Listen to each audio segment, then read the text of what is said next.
Hey guys, welcome to the first of what I hope will be many Q&A sessions that I'm going to do about living on a narrowboat. I haven't really worked out the format for it yet, so I'm just going to dive in with some questions that I've basically picked up off the comments on social media and the comments on some of the YouTube posts themselves, and so I'm just going to dive straight in. So the first question is from One Day Aboard, and they ask, are you continuously cruising? Yes, technically I have a continuous cruising license, and for the first year, I guess, when I was on the canal, I continuously cruised. Oh, nice tea. So that means, to the uninitiated, that means that every 2 weeks you have to move your boat. And I did that for the first year of living on the canal. And then I managed to find out about a particular spot on the Thames where I now am moored, and I have an arrangement, let's just say, with the farmer to stay here. And so I am technically still continuously cruising, and at any moment my situation could change and I would go back into my 2 week pattern. But as of right now, I've been here since February, so it's been quite nice to stay in one spot for once. And it's quite close to some people I care about, so I can see them more easily. So I hope that answers your question. Next question, how do you get your post? Some sort of PO box arrangement, and this question is from Spenny. So this is a difficult thing for boaters, and it is something which I guess I'm still in a process of working out. I obviously have addresses that I use for things. They aren't my address because I live on a boat.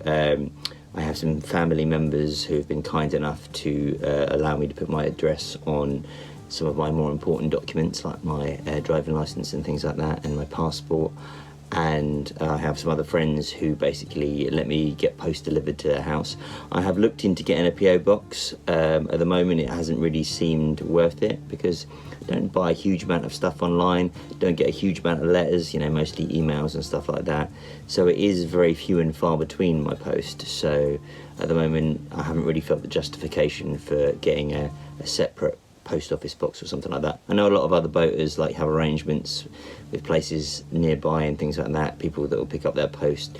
Basically there are a myriad of different ways of doing it. I don't think there's one set way that all boaters use, and everybody has their own sort of reasons for doing that, and mine may very well change, and this is just how it's been for the moment. It was the most convenient way to do it, and I every now and again, I guess, look at it and see if it's still working for me. So yeah, so that's what I do about my post. Okay, next question. In bad, windy, stormy weather, which we've had quite a lot of recently, are you trying to sleep? Does the boat rock and potentially cause sickness? This is a question from Sarah. I mean, yes, the boat rocks, obviously, because you're on water and the water is getting sort of blown about by the elements, and you naturally float. And especially if the river is swollen with the rain, then you tend to be floating about a lot more. Sometimes when the water levels are a bit lower, the edge of your boat can kind of sit quite close to the bank, and while it's not ideal if it makes your boat tip, a little bit of that sometimes helps to steady the boat a little bit. And so when the water's up, if the water is up and the weather is stormy at the very same time, then your boat does tend to move around a lot more. But something that actually moves your boat around a hell of a lot more than the weather is a thing which is a whole other conversation, but I'll mention it here, which is other boaters going past your boat really fast. On the whole, they tend to be higher boaters, because people that are more experienced at boating know what it's like to be in a boat when a boat rips by really fast and makes loads of waves, and you get books falling off of shelves, and cups and plates falling off of their hooks and things like that. So I'd say that is actually more, that affects the boat more than the actual weather sometimes. I mean, it is a massive heavy lump of metal, and wind blowing against that, it can take that. The rain, it can take it. I mean, the rain can be a little bit distracting at night if you're trying to sleep, but after a while you kind of get used to it, in the same way that you get used to all the ducks outside and all the swans and stuff like that. You just kind of get used to all the different sounds that you hear on the river at night, and I think actually sometimes when I sleep places where I don't have nature around me, I actually find it strange. So an interesting thing that's happened. Okay, next question. I'm just about to buy a sofa bed. Which one would you go for? Does it open across the boat? So this is from Bex. I guess you saw a post that I put about, I got a new, I'm sitting on it right now actually, a sofa bed. I got it from Dunhelm. I can't remember exactly what it's called. It's green. I guess I can post a link to it below this video if anybody's interested. I might just send Bex a message, that might be easier. But yeah, it does open across the boat. I spent quite a long time both measuring my boat and the space that it was going to be living in effectively, and like going back over and over the dimensions of the sofa bed to make sure that it would be able to open out. Now the sofa bed isn't actually for me to sleep on. I've got my bed up in the bedroom at the other end, but this is for if I have guests or stuff like that. So it's not really a permanent sleeping situation. It is more for people that want to stay over, you know, maybe had a few. Okay, cool. I hope that answers the question, Bex. Okay, next question. This is from Off-Grid Portugal. What led to you living on a boat? How long have you been on it? Region of the country you're in? Your thoughts on the best, worst bits about boat life? Well, there's quite a few questions in there, I guess, really, aren't there? I'll take them one at a time, I guess. What led to you living on a boat? I'm not sure there's one answer to that. I think for a very long time I'd had the idea, the little worm of the idea in my head about living on a narrowboat, and over the years that built, I'd keep seeing them everywhere, and eventually I started visiting them and making friends with people that had boats and all that, and then eventually it got to a point where I got some inheritance early, and I was like, it's not enough money to put a deposit down on a house, and then all of a sudden the idea of a narrowboat cropped up, and so I guess it was the inheritance that sort of really started to push the idea of it. I've been on it now over a year, and so I'm very new to it still, but I have had the boat for 3 years because I spent 2 years in the marina fitting it out. It was basically what they call a sail away when I first got it, which is effectively an empty boat. I might post a picture of what it looked like right now. Okay, so you can see it's a banana corridor basically. The boat comes like watertight and with an engine and stuff and windows, but nothing inside, no water, no electrics, obviously no furniture, no walls, and so all of that on my boat I built over those 2 years, and yeah, it was a labour of love, I think they call it. Yeah. What region of the country am I currently in? I guess the Thames, so South England, just outside Reading. Your thoughts on the best and worst bits about boat life?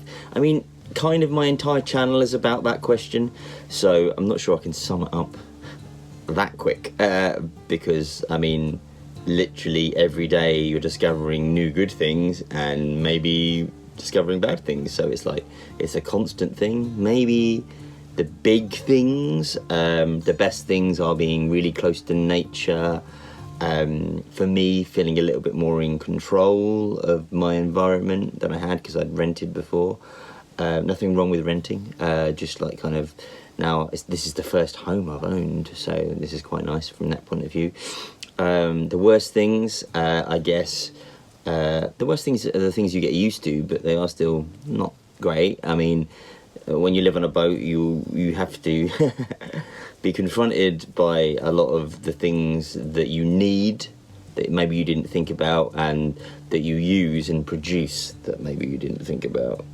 I mean, I could go into details, but I'll just like use broad strokes, and I'll say like kind of like at home, you know, when you turn the heating up, you never really think about electricity or gas, or I mean, if you have an open fire at home, maybe you think about wood, but like my point I'm trying to make is that you become much more resource aware when you live on a narrowboat, and you have to be aware of that. You can't ever really forget, otherwise you'll run out of something and then you'll need it, and you might not be able to easily access it because you're in the middle of a river. So you have to plan ahead a little bit more, which can be annoying sometimes, I'll be honest, but you get used to it.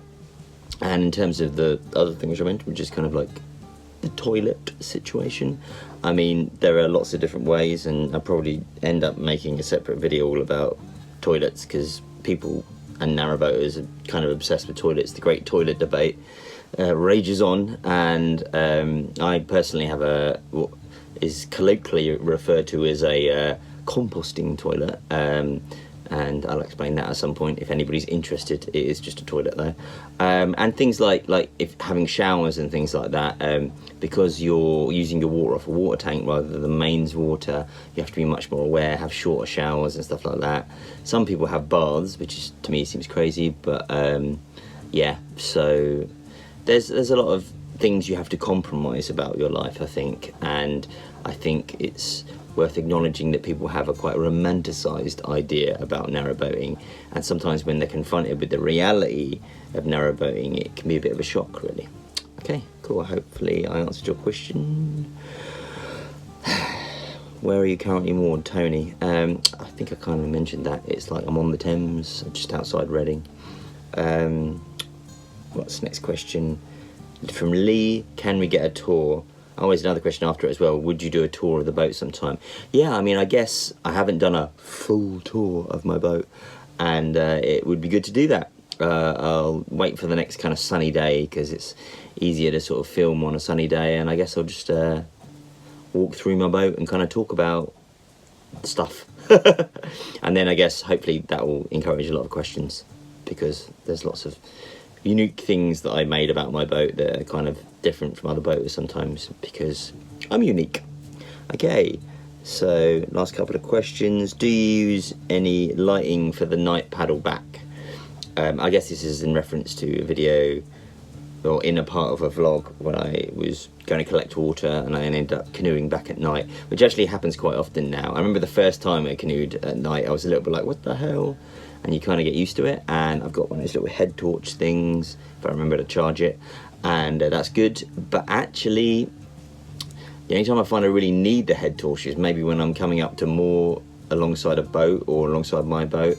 It's actually better, especially if there's a moon out, actually better to turn the head torch off and just use the light of the moon, because other than it illuminating above, it also reflects in the water, and so it's actually quite pleasant, really. I quite like canoeing at night. So yeah, I hope that answers your question, Beanie. Oh, and he's got another question here, last one. What is the tune in that laundrette bit? This is in reference to the second video I made, which I'm going to put a link to now. Or is it that side? Can never remember. Okay, and yeah, I mean, it's probably worth mentioning, again, some of you may already know this, that all of the music in the videos that I make, all the vlogs I make, actually, I write the music because I'm a musician. And because of the way YouTube works with copyright and things like that, it's actually just a lot easier for me just to write music for my videos than to use other people's music and get copyright claims and all that kind of stuff.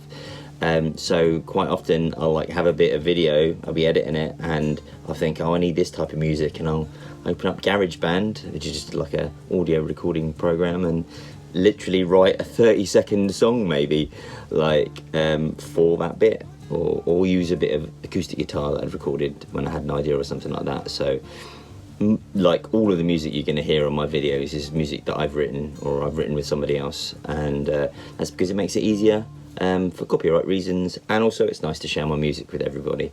So I hope that answers your question, Beanie. And that looks like they've come to the end of my first Q&A. That was quite easy. I quite liked that. Let me know what you think of the Q&A. This is the first time I've done it, so I can change the format of it if you like. And any suggestions are welcome, as always. Thanks again for supporting the channel. I'm still getting used to this whole YouTube channel thing, and it's a bit confusing, because like the first video did really crazy well, like 8,000 views, and I was like, okay, didn't expect that. And I think I'm now starting to understand that for whatever reason the YouTube algorithm picked up on that video and just ran with it, and so all these people who would never normally have seen my video because they hadn't subscribed or whatever saw the video, which was absolutely great. Got loads of new subscribers, and then I obviously thought, cool, that's gonna happen again now. Then posted my second video and I was like, oh, not so much. So for whatever reason, the YouTube algorithm didn't pick up on my second video. Who knows why? Maybe one of you guys could educate me. And so, but you know, at the end of the day, it's like, it was nice that the first video did well, and I think a lot of people found out about the channel because of that. I'm going to keep making videos regardless, so hopefully the channel will continue to grow. Suggest it to your friends.